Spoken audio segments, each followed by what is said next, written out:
திருப்பதி லட்டுங்கிறது பிரபலமானது. அந்த திருப்பதி லட்டுங்கிறது ரொம்பவும் புனிதமானது, தூய்மையானது. அது மிகப்பெரிய அளவுக்கு கண்காணித்து தயாரிக்கப்படக்கூடியது, சுகாதாரமானது அப்படின்லாம் சொல்லிட்டு இருந்த ஒரு பிரிவு அந்த லட்டு தயாரிப்புல மாட்டு கொழுப்பு இந்த மாதிரியான விலங்கு கொழுப்புகளையும் மீன் எண்ணெய்களையும் பயன்படுத்தி தயாரிச்சிருக்கிறாங்க அப்படின்னு இந்த ஆட்சி நிரூபிச்சிருக்கிறதா சொல்றாங்க. இப்ப இது பக்கத்துல ஆந்திரா நடக்கக்கூடிய ஒரு லட்டுல கொழுப்பு கலந்த பஞ்சாயத்து. இதை பேசுறதோட நேத்து தமிழ்நாட்டுல ஒரு மிகப்பெரிய இடி இறங்குற பிரச்சனை நடந்திருக்கு. இதே ஆன்மீகம்ங்கிற பேர்ல, பக்திங்கிற பேர்ல அங்க பொது உண்டியல் வைக்கப்பட்டுச்சு. அது கச்சாரன்ஸ் கட்டுப்பாட்டுல இருந்தது. அதுல ஏராளமான லட்சக்கணக்கான ரூபாய் எல்லாம் பணம் வந்தது. அந்த கணக்கெல்லாம் வெளியில தெரிஞ்சிடுங்கிறதுனால நம்மளை விட்டு போகுதே, அது அர்ச்சனை தட்டுல மக்கள் போடாம உண்டியல்ல போடுறாங்களே, பொது சொத்தா மாறுதே அப்படின்னு சொல்லி அந்த தீட்சிதர்கள் அந்த உண்டியல்ல விளக்கெண்ணையை ஊற்றி அந்த பணத்தை எல்லாம் செல்லாத காசெல்லாம் மாத்தினதெல்லாம் கடந்த கால வரலாறு. நடராஜர் கோயில் அப்படிங்கிறது தீட்சிதர்களுக்கு சொந்தமானதுன்னு சொல்றாங்க. அது தனி வகைப்பட்ட கோயில்னு சொல்றாங்க. அதாவது டினாமினேஷன் டெம்பிள் அப்படின்னு சொல்றாங்க, தனி வகைப்பட்ட கோயில் அப்படின்னு. ஏன் அப்படி சொல்றாங்கன்னு சொன்னா,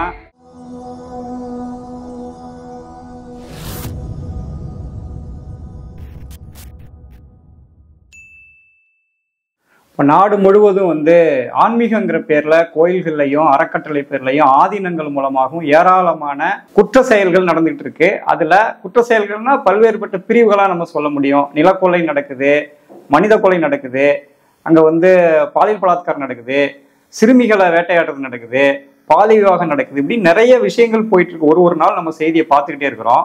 இப்போ சமீபத்துல பார்த்தோம்னு சொன்னா ஆந்திராவில் குறிப்பா உலகத்துக்கே ஒரு ஆன்மீக வல்லரசா இருக்கக்கூடிய திருப்பதி ஏழுமலையான் கோயில லட்டு பிரச்சனை 2 நாள் அப்படி பேசப்பட்ட விஷயம், நாடறிந்த விஷயம்.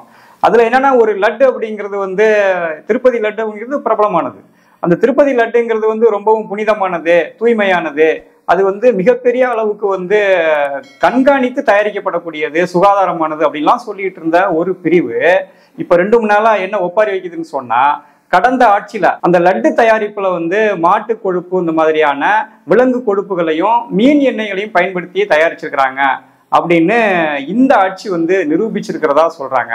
இப்ப லட்டு நல்லா இருக்கா இல்லையா அப்படிங்கிறத விட்டுட்டு அதுல என்ன பொருள் பயன்படுத்தப்பட்டது அப்படிங்கிறத பேச வேண்டிய அவசியம்தான் இப்போ இந்த மக்களுக்கு முக்கியமான பிரச்சனையா தெரியுது. சரி, லட்டு தின்னாச்சு, லட்டு நல்லா தான் இருக்கு அப்படிங்கிற பொழுது அதை பத்தி பேச வேண்டிய அவசியம் என்ன? ஒருவேளை அந்த லட்டுல பயன்படுத்தப்பட்ட விலங்குகளோட கொழுப்பையும் அல்லது மீன்களோட எண்ணெயையும் ஜிஎஸ்டியில கொண்டு வந்திருந்தா மிகப்பெரிய அளவுக்கு ஒரு வரி நடத்திருக்கலாமோ அப்படின்னு கூட நிம்மி யோசிச்சிருக்கலாம்னு எனக்கு தோணுது. ஏன்னா இப்போதான் ஒரு வாரத்துல நம்ம அன்னபூர்ணாவில் கிரீமுக்கு ஜிஎஸ்டி பத்தி பேசின போது அன்னபூர்ணா கிரீம் பிதிக்க எடுத்தது நமக்கு தெரியும். தமிழ்நாடே நிம்மியை பிதிக்க எடுத்திருக்கு. அது ஒரு பக்கம் எடுத்துட்டு போட்டோம். இப்ப இது பக்கத்துல ஆந்திரா நடக்கக்கூடிய ஒரு லட்டுல கொழுப்பு கலந்த பஞ்சாயத்து.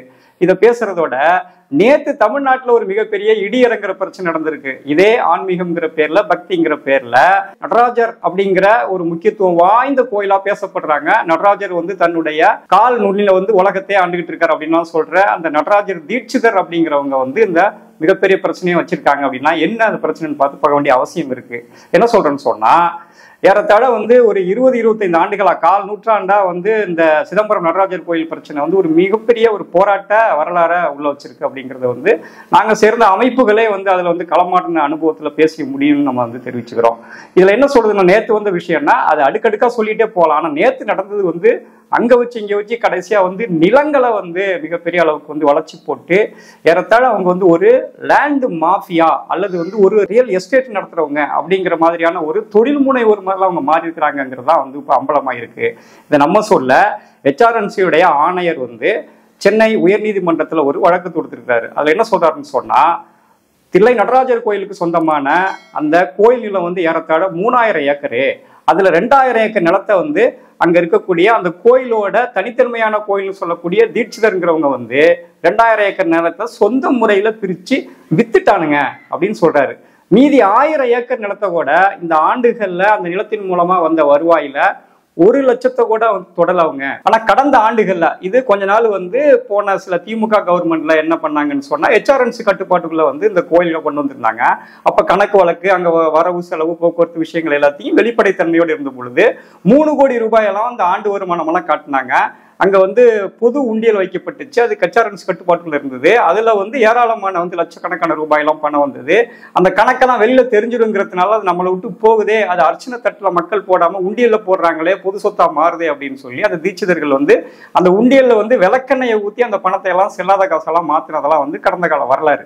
இப்ப இப்படி இருக்கிற பொழுது அவங்க என்ன சொல்றாங்கன்னு சொன்னா, இந்தியாவுல ஏராளமான கோயில் இருக்கலாம், அல்லது தமிழ்நாட்டுல பல கோயில் இருக்கலாம். ஆனா சிதம்பரம் நடராஜர் கோயில் அப்படிங்கிறது வந்து தீட்சிதர்களுக்கு சொந்தமானதுன்னு சொல்றாங்க. அது தனி வகைப்பட்ட கோயில்னு சொல்றாங்க. அதாவது டினாமினேஷன் டெம்பிள் அப்படின்னு சொல்றாங்க, தனி வகைப்பட்ட கோயில் அப்படின்னு.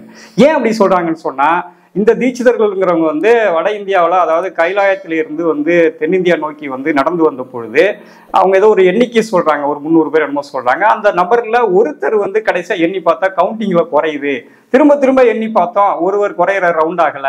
அப்ப அந்த ஒருவர் காணலை அப்படின்னு நாங்க வந்து தேடி திகைக்கிற பொழுது ஒரு அசரீரி, அதாவது ஒரு தேவ குரல் வந்துச்சு. அந்த குரல் வந்து அந்த ஒருத்தர் நான் தான் சொல்லி சிவபெருமான் சொல்றாரு.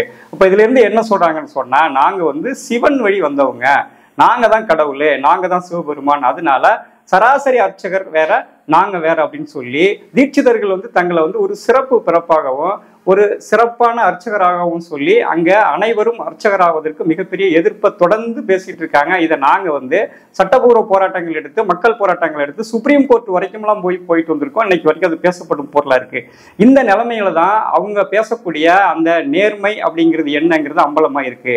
அப்ப சிவன் வழி வந்தவர்கள் வந்து தீட்சிதர்கள், தீட்சிதர்கள் வந்து இறை நம்பிக்கை உள்ளவங்க, தீட்சிதர்கள் வந்து கடவுள் வழிபட்டவங்கன்னு சொன்னா அவன் வந்து இங்க வந்து பக்தி பெருக்கிறதுக்கு வந்தானா, இல்ல இருக்கக்கூடிய ஏழை எளிய, அதாவது பஞ்சமி நிலம் உட்பட ஏலத்தால வந்து பிச்சாவரம் ஜமீன் கொடுத்த அல்லது மக்களுடைய நிலம் அப்படிங்கிற முறையில 3000 ஏக்கர்ல 2000 ஏக்கரை பிரிச்சு ஒரு ரியல் எஸ்டேட் நடத்தக்கூடிய மாஃபியாவா அல்லது அவன் தீட்சிதரா அப்படிங்கிற விஷயத்த நம்ம பார்க்கணும். இப்ப சிதம்பரத்துல மட்டும்தான் இது பிரச்சனை அப்படின்னு சொன்னா அப்படி கிடையாது. தமிழ்நாடு முழுவதும் இருக்கக்கூடிய ஆதீனங்கள், மடங்கள், இன்னும் பல்வேறுபட்ட ட்ரஸ்டுகள் இவங்கெல்லாம் என்ன பண்றாங்கன்னு சொன்னா, ஏழை எளிய மக்களுடைய நிலங்களையும் புறம்போக்கு நிலங்களையும் அரசுக்கு சொந்தமான நிலங்களையும் கோடிக்கணக்கான ஏக்கர் வளைச்சு போட்டு அதை கார்பரேட்டுகள் கொடுக்கறதுக்கும் அல்லது வந்து இவங்களுடைய இல்லீகல் வேலைகளும் நடத்துறதுக்கும் அல்லது வந்து மாட மாளிகை கட்டி அவங்க உல்லாச வாழ்க்கை வாழ்றதுக்குமான நிலமா மாத்திட்டு இருக்காங்க.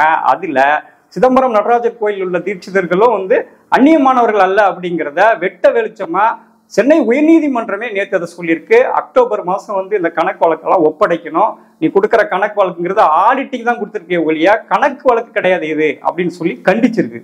இப்போ இதுல இருந்து என்ன தெரியுதுன்னு சொன்னா, பக்திங்கிற பேர்ல இந்து மதமும் இன்ன பிற நபர்களும் வந்து கார்பரேட்டுக்கு செயல்படக்கூடிய ஆர்எஸ்எஸ் பிஜேபி மாதிரியான அரசியல் பின்புலத்தோட செயல்பட்டு இந்த நிலத்தை எல்லாம் வந்து அவங்க வளைச்சு போடுறாங்க. அப்ப நிலமற்ற ஏழை எளிய அல்லது விவசாயிகள்லாம் ஒன்று சேர்ந்து இந்த நிலத்தை மீட்கணும், நிலத்தின் மூலமாக நாட்டு நலனை பெருக்கக்கூடிய சோர்ஸை வந்து டெவலப் பண்ணும். இதையெல்லாம் விட்டுட்டு பழனியில போய் மாணவர்களை வந்து பாராயணம் பாட வைக்கிறது, நாங்க வந்து அவன் ராமனை நிறுத்தினா நாங்க வந்து முருகனை நிறுத்துறோம்னு சொல்றது அப்படின்னு ஹெச்ஆர்என்சி வந்து மெத்தனமா இருக்கக்கூடாது. இப்போ ஹெச்ஆர்என்சி வந்து இதுல வந்து ரொம்ப உடனடியா செயல்பட்டு எப்படி வந்து கடந்த காலத்துல அவங்க அனைவரும் அர்ச்சகராக கூடாது அப்படிங்கிறதுக்காக சுப்ரீம் கோர்ட் வரைக்கும் வந்து அவன் வந்து வழக்காடுறதுக்கு வந்தானோ, அதையெல்லாம் முறியடிக்கிற வகையில ஒரு தமிழக கருத்தா மாத்திட்டு பயிற்சி பெற்ற, அதாவது அர்ச்சனை பயிற்சி பெற்ற, அர்ச்சகர் பயிற்சி பெற்ற மாணவர்களை எல்லாரையும் வந்து பொருத்தமான கோயில்கள்ல, அதாவது இவங்க விரும்பக்கூடிய கோயில்களில் வந்து பணி நியமனம் பண்ணோம்.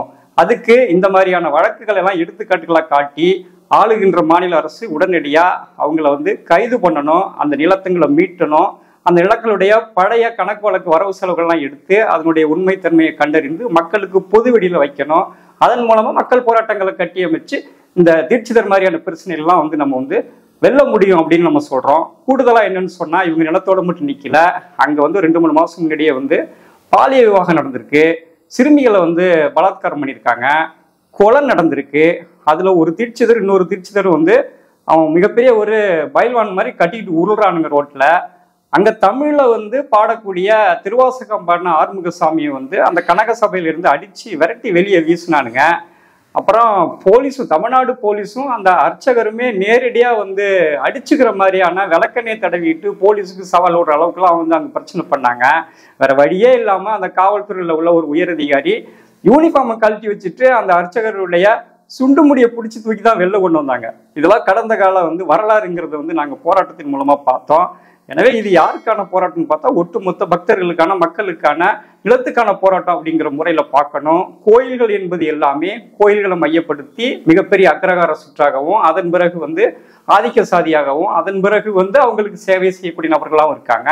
இதை ஒட்டிய பல ஆயிரக்கணக்கான ஏக்கர் நிலங்கள் தமிழ்நாடு முழுவதும் கோயில் நிலங்களாகவே நீடிச்சிட்டு இருக்கு.